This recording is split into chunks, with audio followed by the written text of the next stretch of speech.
Okay, I only have time for one more because YouTube only has 10 minutes of footage. But the last one I'm going to talk about, and this isn't exactly a major fandom of mine, but I really like this pairing. This pairing is from The Simpsons, and it's the pairing of Sideshow Bob and Bart, or as the fans started calling it, Bort. Now, I'm sure a bunch of you are wondering, but oh my god, Sid, you just mentioned a pedophile pairing. Yeah, I just mentioned a pedophile pairing, and here's the thing. It's fiction, folks. Get over it. It's fiction. I don't support pedophile in real life. I don't support incest in real life. But to me, in the fictional world, as long as the characters are in character, there's no rules to love. End of story. That's just what I think. That's just how my imagination works. Anyway, getting back to the pairing itself, okay, it's hard for me to explain. The only reason why the why to it would be, okay, let's just face it here. Bob has an obsession with Bart. Okay? It's a killing obsession, yes, but he got his name tattooed on his chest. He married a girl just to forget about him. There's something going on with his obsession. It's borderline romantic. Honestly, I can't see Bart liking Bob. I just can't. I could see it when they're older, yes. At this current age, maybe in teenagers, yeah. But at this current age, no. But Bob's obsession with Bart in general is just enough for me to just think outside the box of, oh, he wants to kill Bart for the millionth time. Whoopie-doo.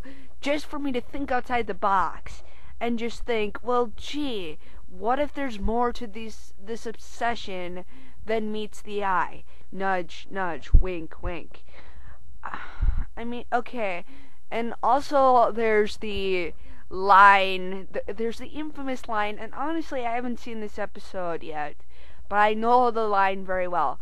It's when Bob goes to kill Bart, and he's hesitating, and then he says, I've grown accustomed to his face. I've grown accustomed to his face. Yeah, I mean, just in my eyes, there's more to his obsession than meets the eye. I can't explain it any more farther than that. I wish I could. I seriously wish I could. I'm sure one of my friends would be able to do that right off the bat, but I just can't. That's just how I see it. It's always been the way I've seen it. And yeah, that's just what I think about the Bob and Bart pairing from The Simpsons. Seriously, I wish I could explain it more to you, but that's about it. Yeah, okay, but yeah, that's what I think about that pairing. Okay, disregard that last message because I'm splitting this into multiple parts.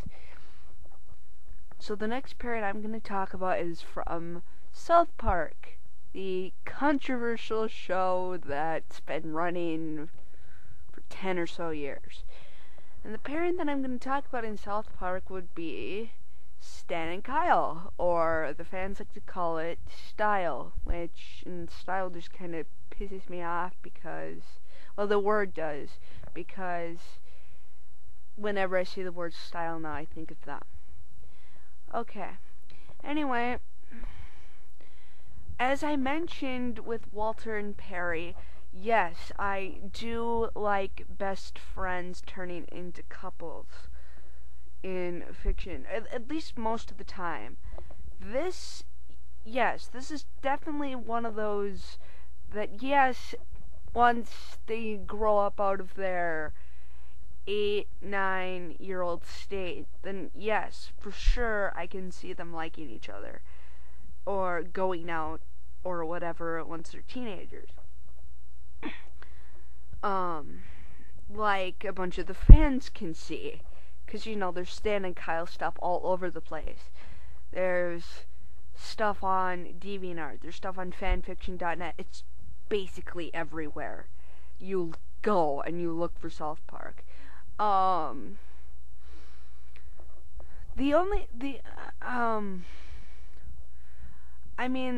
That's basically it. I can see Kyle liking Stan, and Stan going, well, dude, we can't like each other. That would make us gay. But then eventually getting over it, and them going out, and Cartman making fun of them. Ha ha ha ha ha. Yeah, that's basically how I can see that. For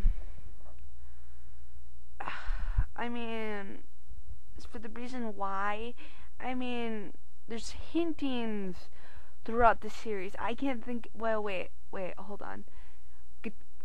Guitar Queero, yes, Guitar Queero.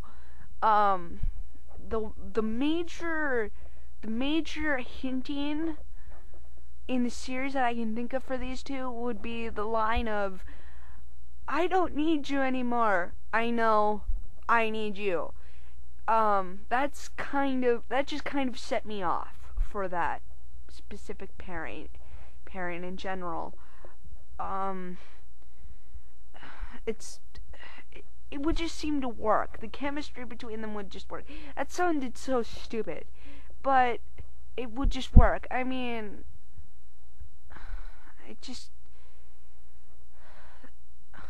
Yeah.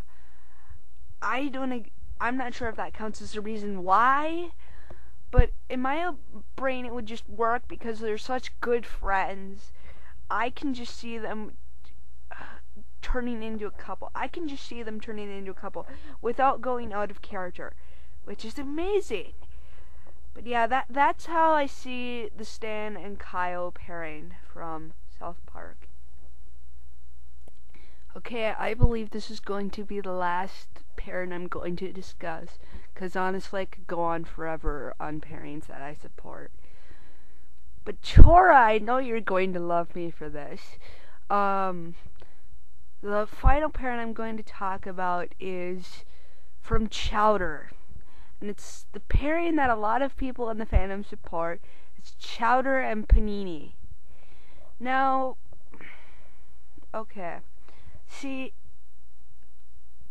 I prefer it one-sided, compared to others who say that Chowder will eventually like Panini. Honestly, yeah, I can kind of see that happening. But for the most part, I like it one-sided. Because, let's face it, Panini likes Chowder. It's plain, flat, obvious. You watch Chowder's Girlfriend, you watch the entire series, and yeah, you see that Panini likes Chowder. In my opinion, though, Chowder doesn't like Panini. Chowder runs away from Panini, screaming and kicking and screaming, "I'm not your boyfriend! I'm not your boyfriend!" Yeah, and so that just kind of sets me off for it only being one-sided. When they're teenagers, though, when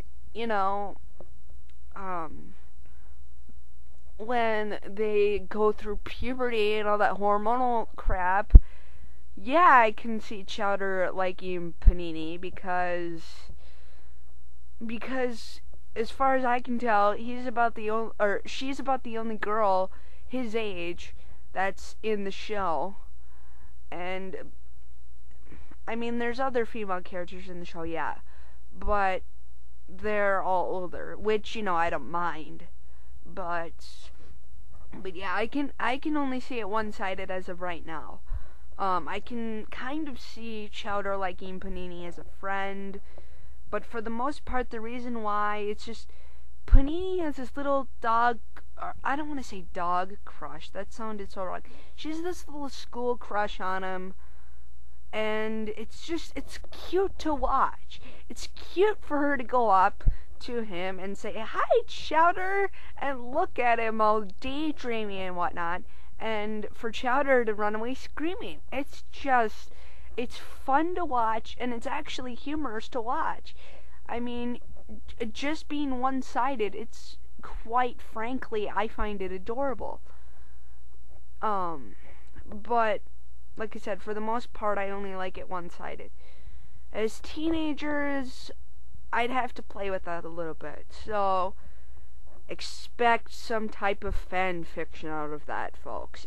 Expect some type of fan fiction out of that after I'm done off my flapjack kick. Anyway, I believe that's it for now. Hopefully you enjoyed the pairing answer and question, or question and answer, and I'll see you next time.